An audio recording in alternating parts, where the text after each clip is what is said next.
Hey guys, welcome to my vlog. For today's video, naglalakad kami ngayon. Galing kami sa bundok.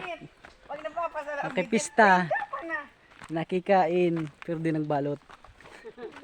Ayan, mama ko. Ang kapatid ko, bunso. Ito naman ang uncle ko na sa una, auntie. Lala lang kasi malayo talaga. Bundok na bundok ba? Pero nakakarating dito ang motor kasi may daanan naman na pathway. Takot yan. Hanggang dito lang, hindi galing dun sa sityo na pinanggalingan namin na kayang pasurin motor kasi maputik yung daanan. Ay auntie ko, si auntie, maganda kasi matago. Ginoo,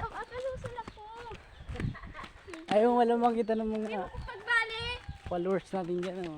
Auntie ko, asawa niyan ko. Ay! Welcome to my vlog si auntie. Shout out si auntie. Shout out sa pagbagsak. Nadapa siya eh.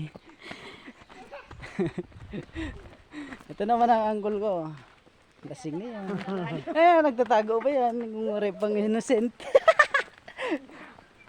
Ito po yung daanan dito. Sobrang hirap talaga. Pag nakamotor. Nagbabaraba na mga pangit.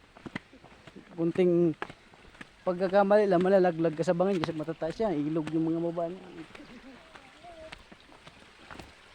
Kaya upang nagmumotor dito sila, kung may sakali may mga dala sila mabibigat, kunting iingat lang.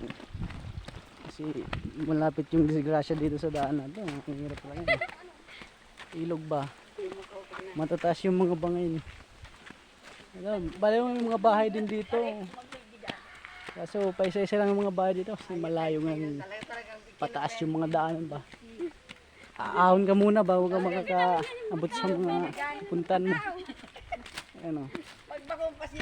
Bundok na bundok. Nagpapawisa na ako kasi yung lakad na kami medyo mainit pa.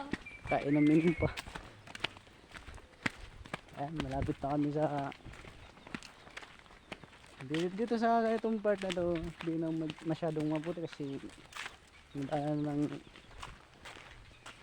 patupad naman ng mga purpose nila na mapasiminto yung daanan ba. Doon sa taas kasi putik pa pag maulan, hindi makapasok talaga ng motor, tao lang talaga, kalabaw. Puro paahon ba pag papunta pa lang doon sa pinanggalingan namin. Paahon lang.